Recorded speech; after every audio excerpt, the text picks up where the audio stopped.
Bismillahirrahmanirrahim. Assalamualaikum warahmatullahi wabarakatuh. Nama Nur Syamimi binti Muhammad Bahrin. Nama matrik di 21113839. Tajuk yang akan saya bentangkan adalah persaingan datuk dan saudara dalam menerima harta pusaka. Pengenalan.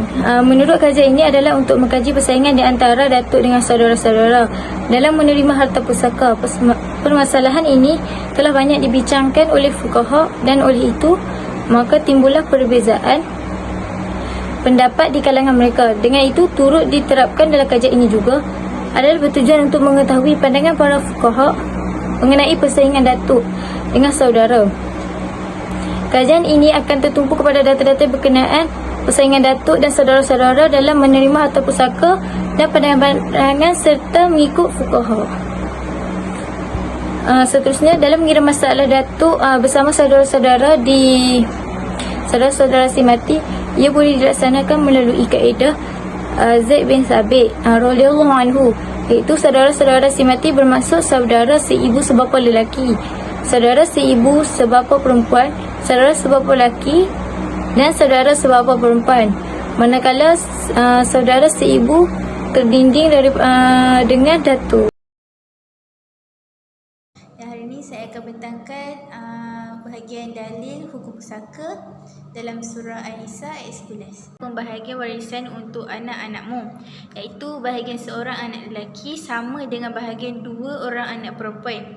Dan jika anak itu semuanya perempuan yang jumlah dia lebih daripada dua, maka bahagian mereka 2/3 daripada harta yang ditinggalkan. Dan jika dia anak perempuan itu seorang saja, maka dia memperoleh setengah harta yang ditinggalkan. Dan untuk kedua ibu bapa, bahagian masing-masing 1/6 dari harta yang ditinggalkan. Jika dia yang meninggal mempunyai anak, dan jika dia yang meninggal tidak mempunyai anak, dan dia diwarisi oleh kedua ibu bapanya sahaja, so maka ibunya mendapat 1/3. Jika yang meninggal mempunyai saudara, maka ibunya mendapat 1/6. Pembahagian-pembahagian tersebut di atas setelah dipenuhi wasiat yang dibuatnya atau dan setelah dibayar hutangnya. Dan tentang orang tuanya dan anak-anakmu, kamu tidak mengetahui mengenai siapa di antara mereka yang lebih banyak manfaatnya bagimu, dan ini adalah ketetapan Allah. Sungguh Allah Maha mengetahui dan Maha bijaksana. Dua kaedah pembahagian yang melibatkan datuk bersama saudara seibu sebapa atau sebapa adalah: yang pertama, sekiranya hanya terdapat datuk dan saudara seibu sebapa atau sebapa tanpa ada waris-waris fardu, datuk mendapat mana yang lebih banyak antara 1/3 ataupun muqasamah. Yang kedua, sekiranya bersama-sama datuk dan saudara seibu sebapa atau sebapa wujud waris-waris fardu lain, datuk mendapat yang lebih banyak antara 1/6, 1/3 baki ataupun muqasamah. Muqasamah bermaksud pembahagian ataupun perkongsian. Dalam istilah ilmu faraid, muqasamah bermaksud sekiranya datuk mewarisi bersama saudara seibu sebapa atau saudara sebapa lelaki, bahagian mereka dibahagi sama banyak tertakluk kepada syarat-syarat tertentu. Datuk dianggap sebagai salah seorang daripada saudara lelaki. Sekiranya datuk mewarisi bersama saudara seibu sebapa atau saudara sebapa perempuan, datuk mengasobahkan mereka mengikut kaedah asobah bil al-ghairi dan juga tertakluk kepada syarat-syarat tertentu. Seterusnya, terdapat beberapa kaedah dalam pengiraan kes muqasamah. Yang pertama, datuk bersama saudara seibu sebapa lelaki dan saudara seibu sebapa perempuan atau gabungan saudara seibu sebapa lelaki dan saudara seibu sebapa perempuan. Datuk ini dianggap saudara sebagai saudara seibu sebapa lelaki dan mengasobahkan saudara seibu sebapa perempuan.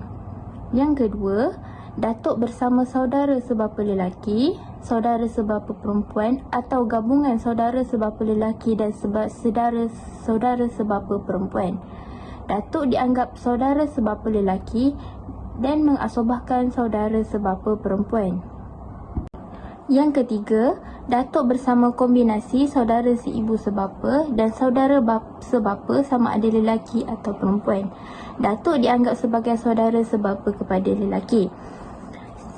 Yang seterusnya, saudara sebapa lelaki dianggap sebagai saudara seibu sebapa lelaki dan saudara sebapa perempuan dianggap sebagai saudara seibu sebapa perempuan. Setelah datuk mendapat bahagian, saudara sebapa lelaki dan saudara sebapa perempuan bertukar kepada statusnya yang asal. Yang terakhir, yang keempat, datuk hanya bersama saudara seibu sebapa perempuan dan saudara sebapa lelaki atau perempuan. Saudara seibu sebapa perempuan mendapat fardu. Setelah diberikan bahagian, datuk dan saudara seibu sebapa perempuan, bakinya diberikan kepada saudara sebapa jika masih berbaki. Assalamualaikum warahmatullahi wabarakatuh. Nama Hamidah binti Sarudin. Nombor matrik di 2113723. Okey, kita pergi kepada pewarisan datuk dan saudara. Maksud saudara di sini ialah adik-beradik lelaki atau perempuan seibu sebapa atau sebapa sahaja. Saudara lelaki atau perempuan seibu dihijab oleh datuk. Mereka tidak boleh mewarisi harta jika sekiranya ada datuk. Maksudnya di sini saudara seibu tidak boleh mewarisi harta kerana dihijab oleh datuk. Sebelum kita bincangkan secara terperinci berkenaan hukum pewarisan datuk bersama saudara-saudara semati, di sini akan dinyatakan bentuk penyelesaian kes yang jika tiada penerima secara fardu bersama datuk dan saudara semati.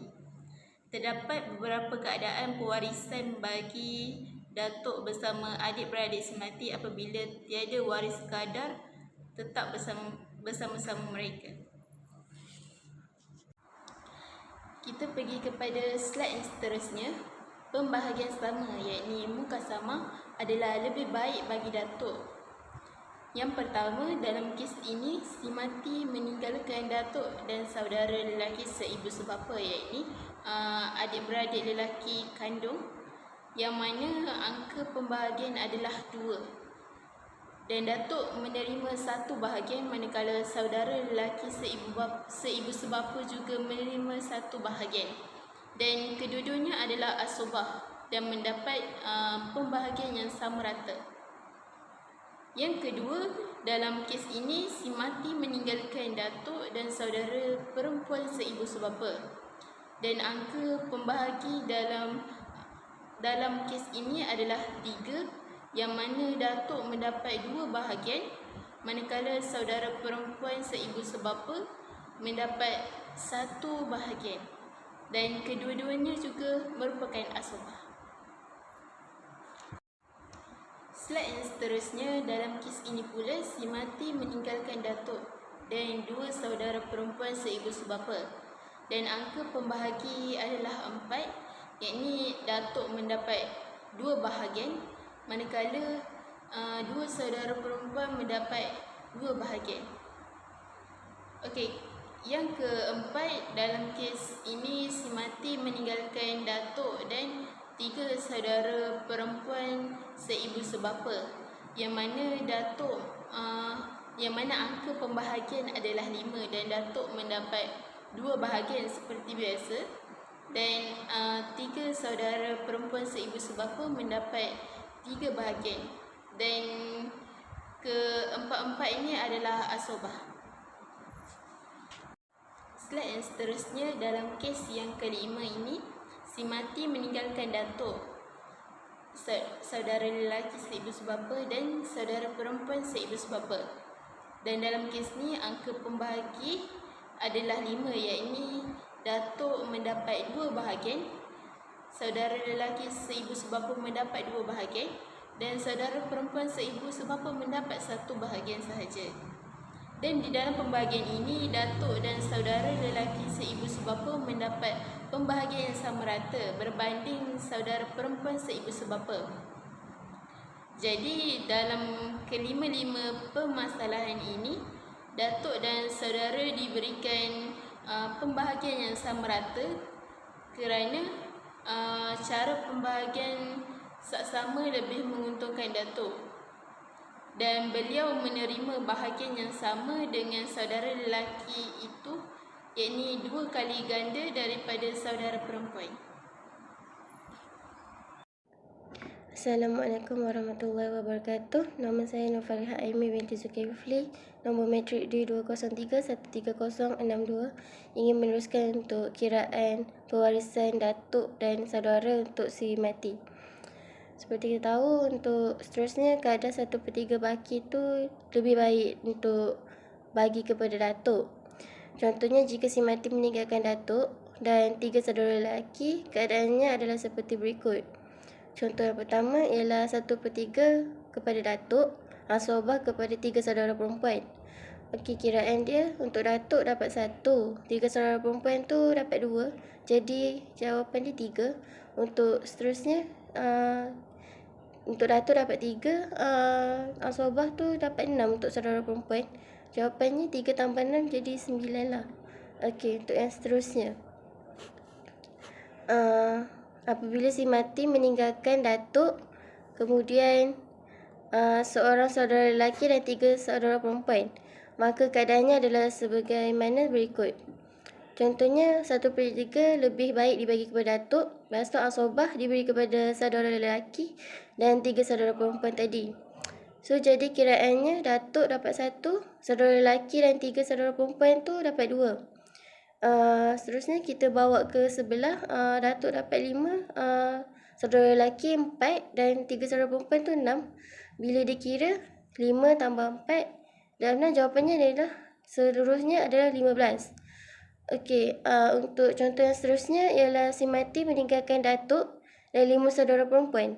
Lepas tu contohnya adalah seperti berikut. 1/3 untuk datuk dan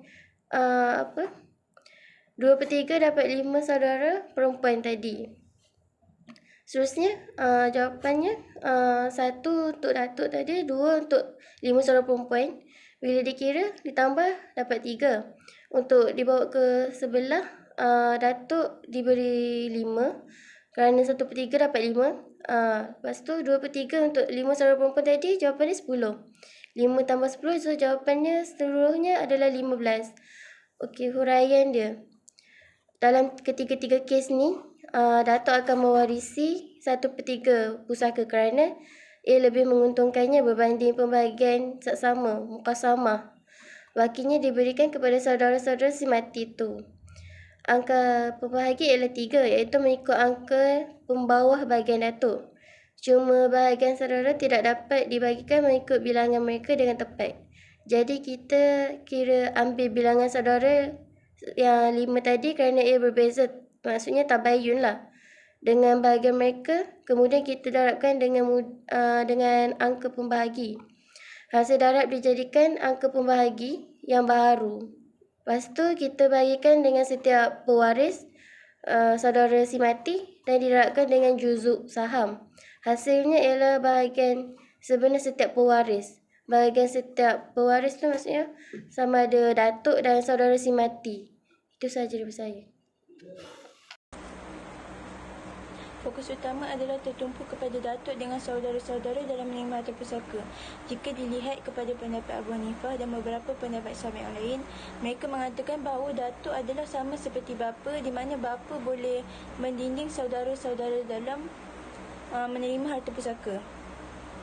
Oleh itu, datuk juga boleh mendinding saudara-saudara dan pembahagiannya adalah sama mengikut bapa. Sebelum itu, harus dipastikan bahawa bapa tak ada. Sebab jika bapa wujud ketika itu, maka datuk tidak dapat sebarang harta pusaka yang ditinggalkan oleh si mati, kerana ijma' ulama' telah menetapkan bahawa jika bapa ada, maka datuk akan didinding olehnya.